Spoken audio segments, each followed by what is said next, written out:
In Winston-Salem and across the nation, unattended cooking is the leading cause of house fires. Nationwide, they cause more than $1 billion in damage annually and sadly cost hundreds of lives.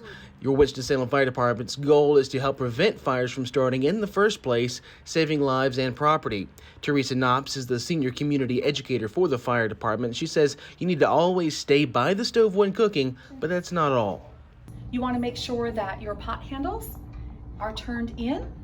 Anything that is not a cooking appliance, you want to take off the stove. You also want to keep a 3-foot perimeter and keep children and pets on the other side of that 3-foot perimeter. If you do have a grease fire, keep a lid nearby and slide it over the pan and turn off your stove. You can also install one of these devices. They're essentially stovetop fire extinguishers. They're manufactured by brands known as Stovetop Fire Stop or Auto Out. If a fire ignites on the stove, the canister deploys, extinguishing the fire. There was a campaign done several years ago where they were installed in apartment complexes in Winston-Salem, and just a couple weeks ago we actually had a fire in one of those apartment complexes, and it was limited to the stove because of the suppression device.